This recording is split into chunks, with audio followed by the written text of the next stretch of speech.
and welcome to another edition of Lori's Thrifty Kitchen Pantry. If you are new, welcome. I'm so happy to have you in my kitchen today. If you like what you see, make sure to hit that subscription button and the little notification bell next to it so that you'll be notified when I put new content out. And if you are a returning subscriber, welcome back. I am happy to see you here today.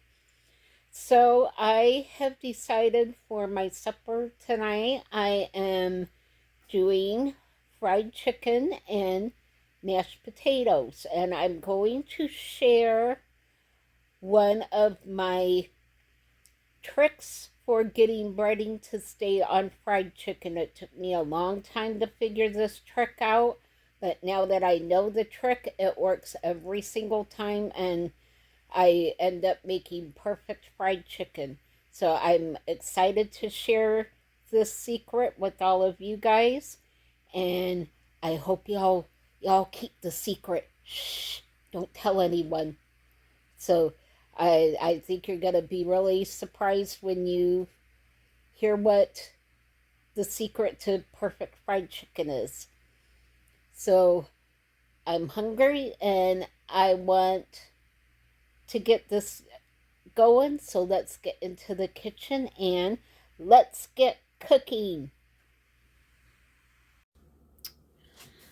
All right, we are in the kitchen. I've got my breading station ready to go. I've got my chicken here ready to go. So what we're going to do first is work on getting our chicken cut. So I'm just going to very carefully just cut it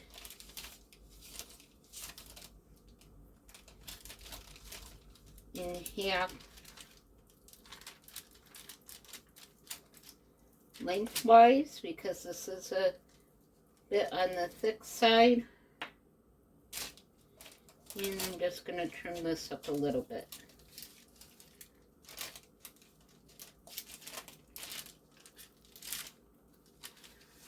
Get that little thin piece off there.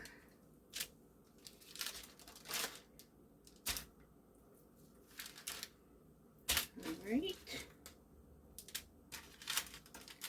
That looks pretty good. That's nice and even. And I think I'm going to attempt to do the same thing with this one. You can tell my knife skills are not that great.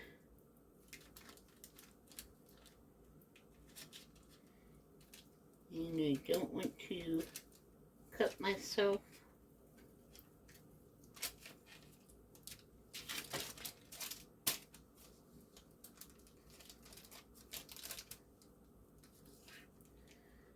Okay.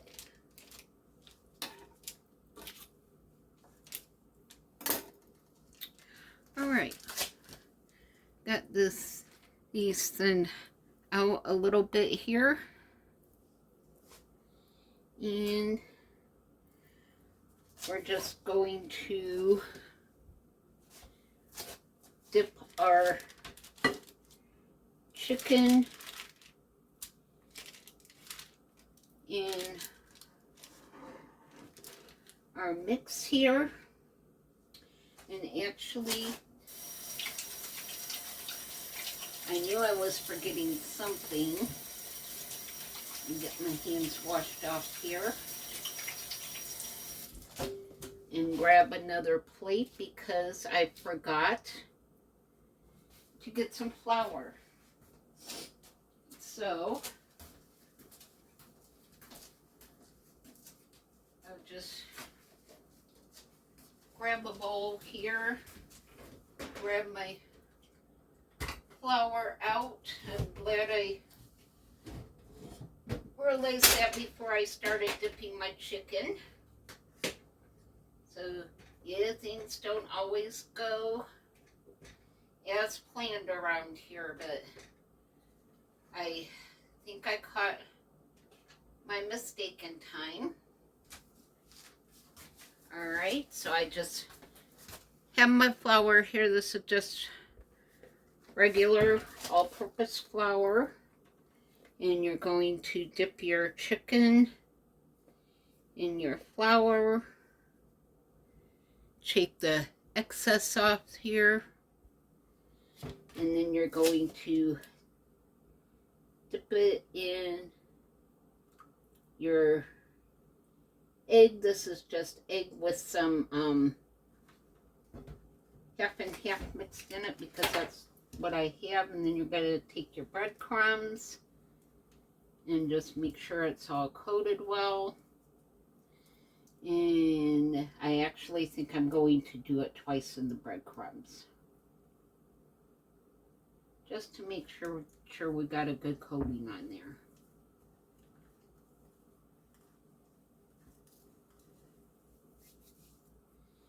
And then you shake off your extra, make sure the back is covered good. And there you have it. And this is just seasoned breadcrumbs. I'm going to set that onto my plate. And we're going to do our next piece. Into the flour.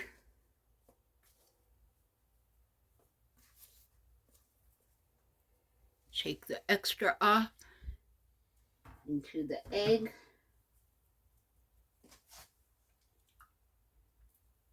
Shake the extra off into the breadcrumbs.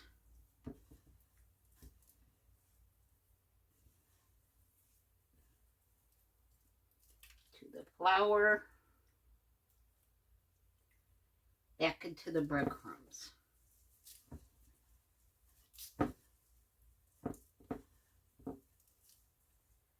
Make sure it's well covered with the breadcrumbs. We want a good crust on there, and then onto our plate. And these little pieces, we're going to go ahead and bread and fix these up too. So we're just going to toss these into our flour, then into our egg.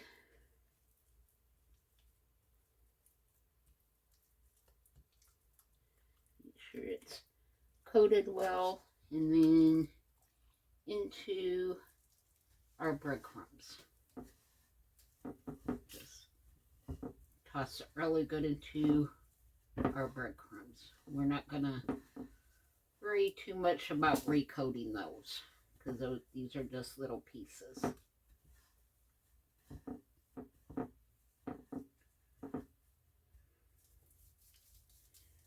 Okay, and get this off of my fingers here. Get that in there. Put these pieces in here. And get my hands washed. And this is going into the freezer for at least 30 minutes because you want to make sure that your breading stays on your chicken when you get ready to fry it.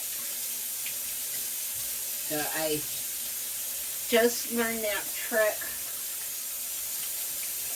really not all that long ago.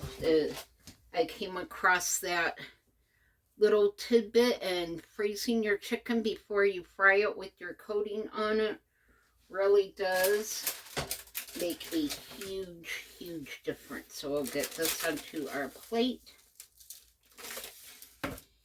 and that looks beautiful. Okay, into the freezer, and I will bring you back when we get ready to fry this chicken up. All right, I am working on getting the rest of my dinner together. So in this pan I have some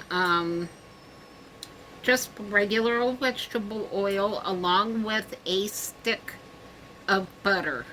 So I found that this just, that combination really works well together. So I'm going to grab my chicken, which is, remember we put this in the freezer. It was about maybe 30 minutes or so. Again, you don't want the chicken frozen, you just want it cold. And we're gonna do a little test here.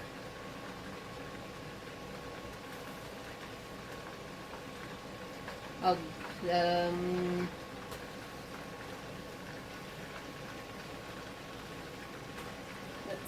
see.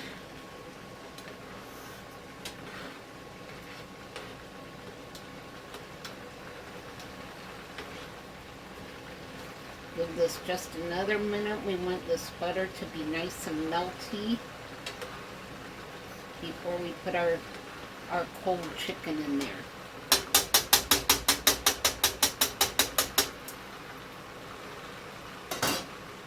Alright, now you're just going to very carefully,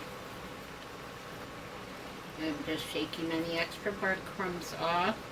You're going to very carefully lay your chicken in the hot grease, and then I'm just going to lay these pieces in there.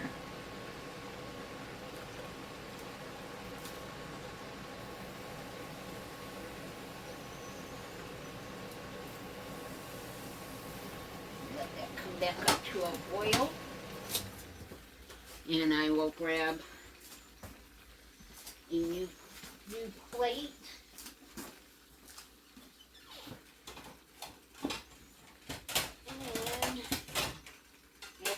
Grab 2 plates. One to put our cooked chicken on, and one for me to eat on when our chicken is all done. So we're going to just set our extra piece back in the refrigerator until we are actually ready to cook that other piece. I'm getting a paper towel here to lay our cooked chicken on when it comes out.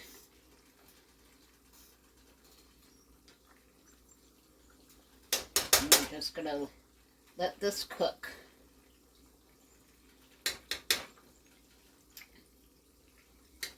And then in this pan I just have some potatoes and some boiling water that we're going to mash up once they get cooked. And I'm just gonna babysit this and let it fry. Give that a little flip. And it's pretty much about all there is to frying chicken. It's just the trick is to make sure that your coating is nice and cold when you put it in the pan, so that your breading actually sticks to your chicken and doesn't stick to the pan. So it took me quite a while to learn that trick, but now it works every single time. So yeah, you just want your chicken to be really cold. You don't want it frozen. So yeah, mine was in there between 30 and 45 minutes at the most. And I pulled it out, and you could see it was not frozen solid. It was nice, but it was nice and cold. So yeah, we're just gonna babysit this for a little bit and let this cook. So if you've not fried chicken yourself, you need to give it a try, because it's not hard at all to fry your own chicken.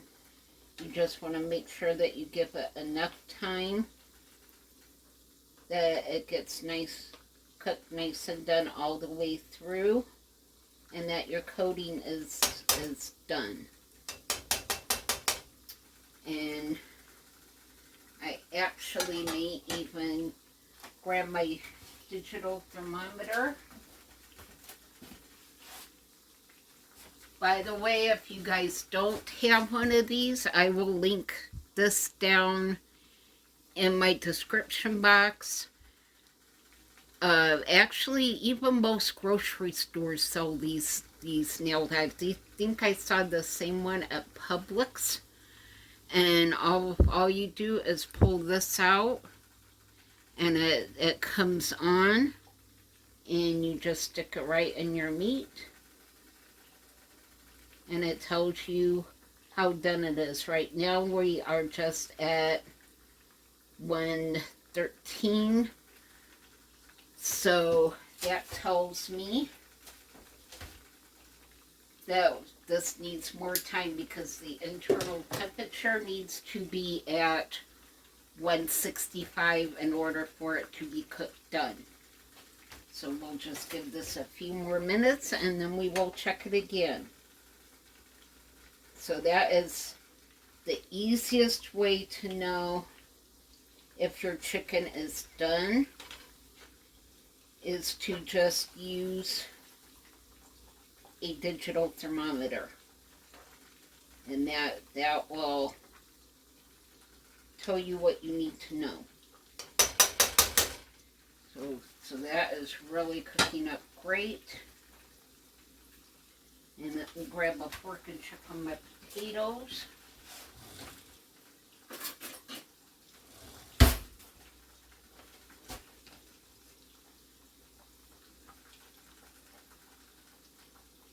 And potatoes aren't done yet.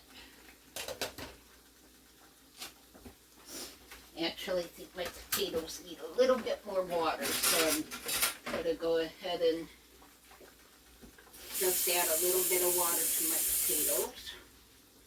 Not much, just a little bit. I want to make sure our potatoes are nice and covered.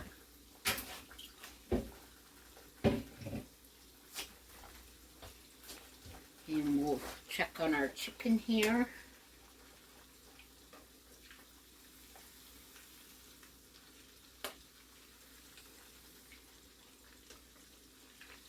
That is looking really good. We'll grab our thermometer and check it again. And it's showing 162, so we're almost there. Another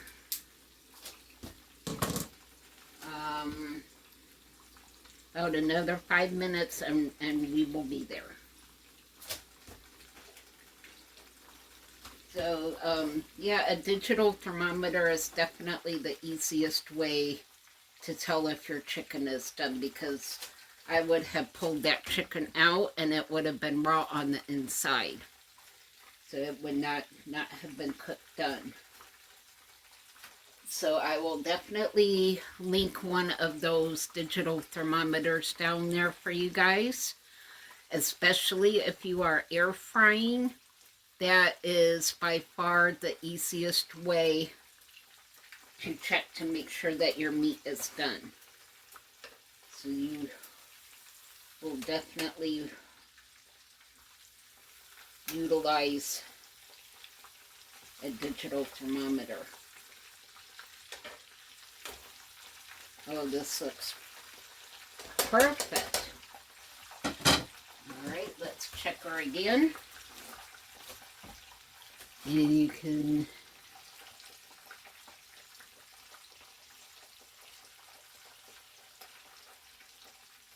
and we are done. So I'm just going to pull this out. Oh, look at that. Look at that chicken. Yum, yum, yum. Pull our pieces out. And then you The most important thing when doing meat, when you pull your meat out, you let it rest.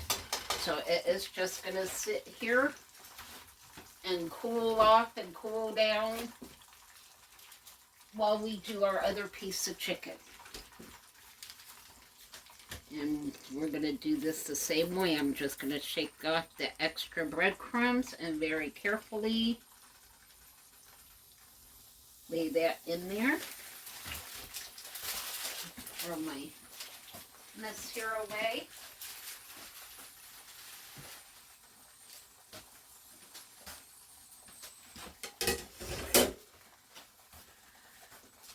And there you have it. That's pretty much how you fry chicken. So it's not complicated at all. It's just checking to make sure that it's done inside. You don't want to eat chicken that is not fully cooked. And this chicken continues to cook as it cools down some. So our chicken will be well done because it was over 165 inside. So yeah, our chicken is going to be really, really done just the way that I like it.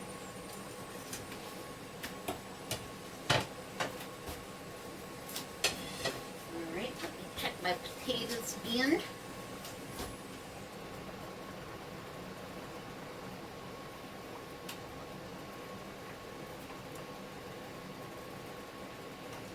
Almost on the potatoes.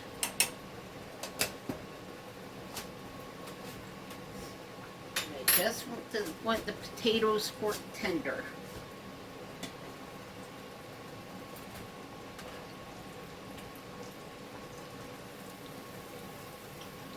Oh yeah. Very nice.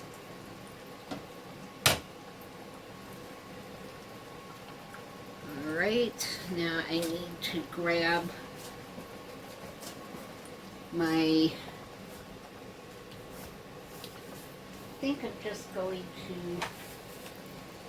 to use my handy dandy meat masher for my potatoes. They are just about ready to go. Let me check my chicken.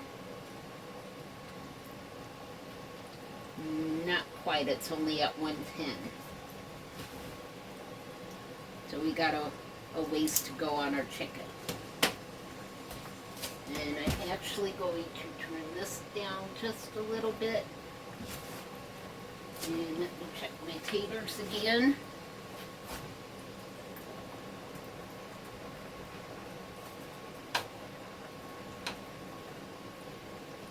And pork is going through the taters, so we're good to go. So let me get these drained.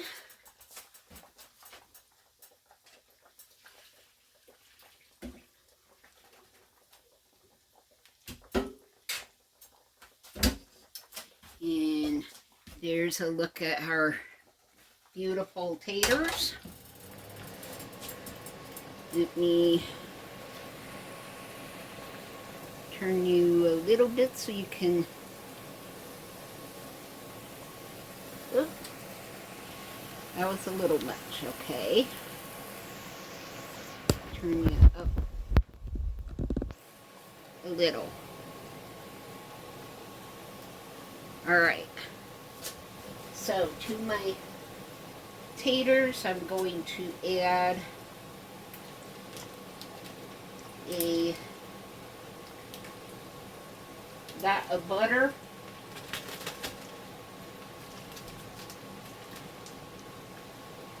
Don't judge me. Actually, it's okay if you do. And we're just going to mash these up.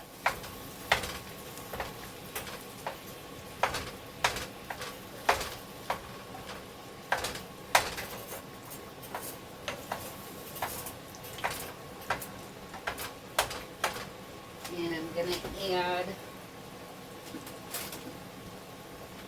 just a drop of half and half. If you have just regular milk, go ahead and use regular milk. I have half and half, so that's what I use. And I'm just going to keep mashing my potatoes.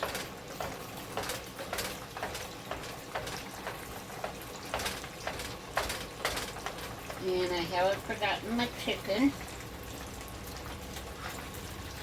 Oh, look at that.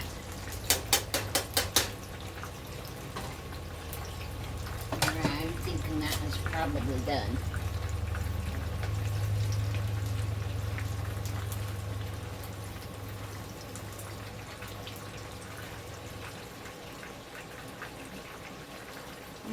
Almost.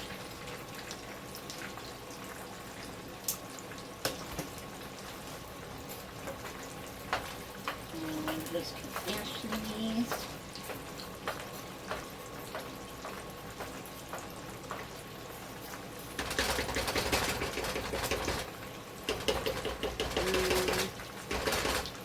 Actually, I think I'm going to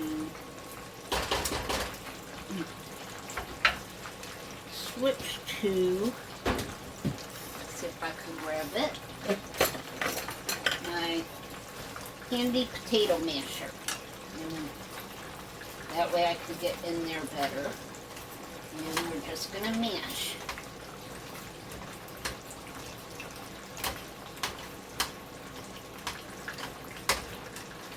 Oh, it is smelling so good in here.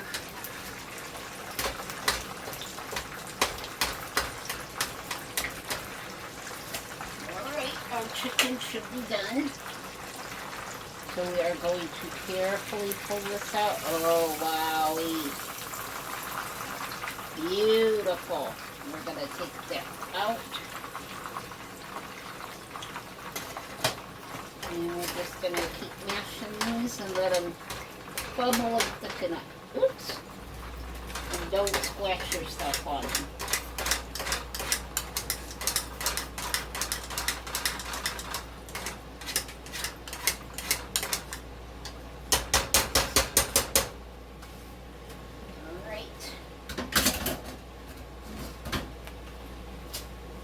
And I'm going to grab a spoon, and we're just going to stir these and let them get nice and thick.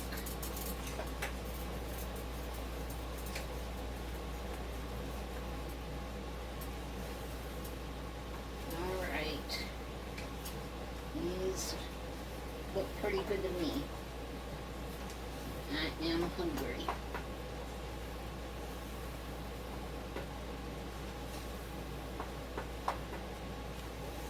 Alright, and I'm going to have a lot of chicken left over for a meal, for a couple more meals.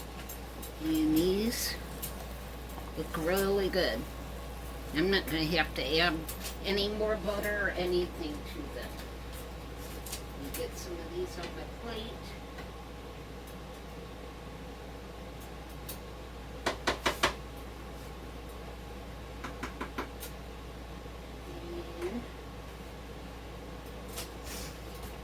There you have it. Fried chicken and mashed taters.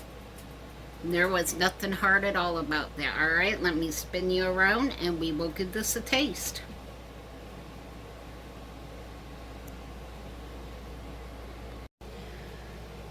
Alright, I got my fork. I got my plate of yummy food. I am ready to eat, so let's give this a try. Oh my gosh, that chicken looks absolutely amazing. Bring it up close.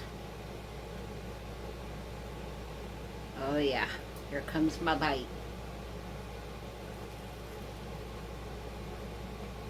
Mmm. Mmm.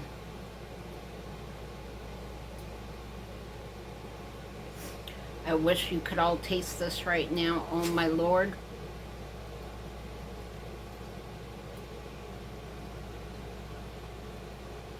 It is so buttery. So tender. Mmm. You don't hardly even have to chew it. It melts in your mouth. Here comes the potatoes.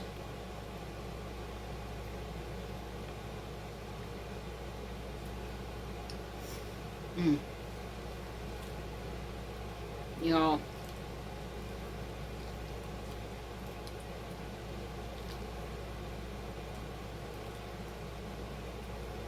Mmm. Trying to get another bite here. Look at that. Look at that.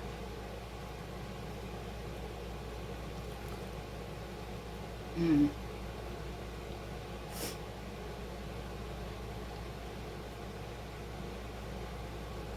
Y'all. Drop the fork.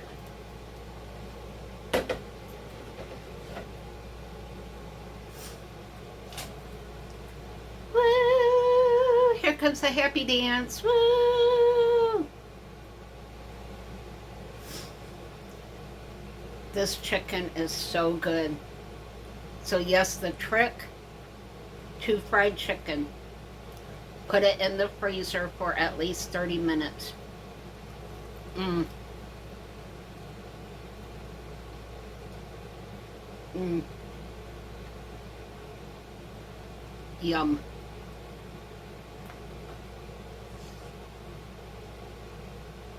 Mmm.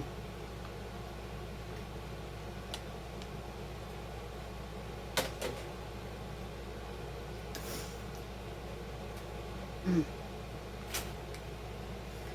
So that concludes this edition of Lori's Thrifty Kitchen Pantry. Thank you so much for spending time in my kitchen with me today. I'm gonna go put my feet up and enjoy a really good dinner of fried chicken and mashed potatoes. Mr. Bubba has his dinner, and I'm just going to put my feet up and maybe watch a movie or something. So I hope you all are having a fantastic weekend. Let me know what your favorite fried chicken meal is, so what you have with your fried chicken. So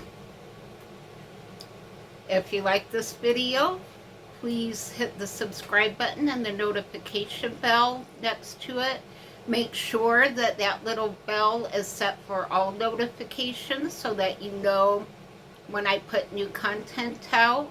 I've noticed that YouTube has changed that setting on some of the channels I like to watch, so I'm going back and making sure that I am able to get all of those notifications. So just make sure that the settings are set the way that you like, and thank you so much for being here today. I appreciate each and every one of you guys. Leave your prayer requests down below so that we can pray for you. And I will see you all on the next video. Bye.